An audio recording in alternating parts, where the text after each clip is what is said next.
Good afternoon from the floor of the CME. This is Chris Robinson with today's Traders Exclusive comment. I wanted to talk, really focus in today. Typically I focus in on the grains, so I'm going to use corn, wheat, and beans to focus in on one idea I have today that I wanted to get across in a short period of time. It really comes down to the dangers of getting emotional about the markets. In the past month, we've seen a lot of volatility in corn, wheat, and beans. If you pull up a chart, soybeans had a $1 rally, a 50-cent break, an 80-cent rally, a 50-cent break. So we've had, in the past month, about $2.20 worth of volatility. If you look at corn, same thing. We had a 40-cent rally off the bottom. A lot of people got bulled up near the top.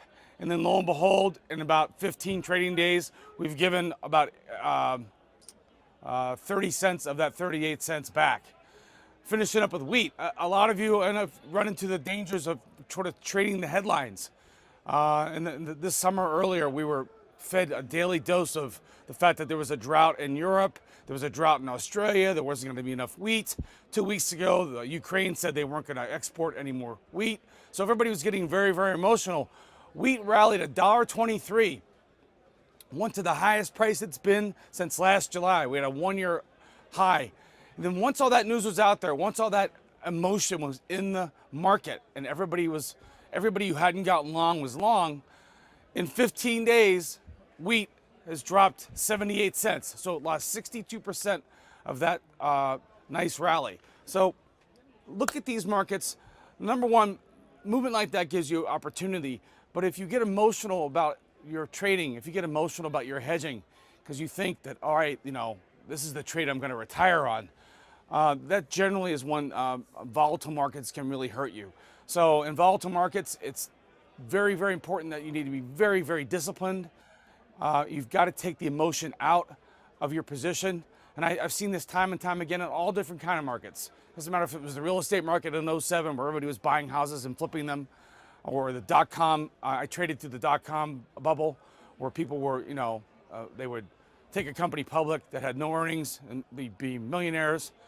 You see that in all aspects of trading. So I generally focus in on the grains because that's my niche.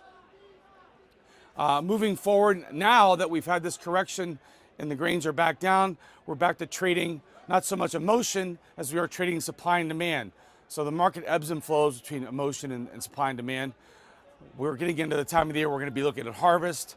The crop tour is going on right now. It looks like the crop's going to be there or very close to what the USDA said. So we've got a big crop. So now you have people that were just as emotional 6 weeks ago that the market was going to continue to go higher. Now we're back down approaching the recent lows. And those people now are flipping, their emotions are getting despondent. So that's the number one thing I wanted to talk about today. Get that across to you that if you're going to be trading, you're going to be speculating, you really need to have a daily plan so that you're checking your emotions. That's the number one thing that will hurt you in all aspects of trading and speculating. I've been doing this for 30 years and I still resist to make the same mistakes.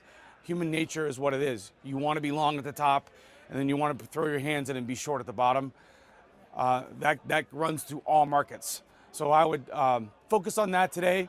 If you're looking for help with your trading and speculating, if you want to work with somebody that has a lot of experience, I got all these gray hairs, one mistake at a time. Hopefully I can help you.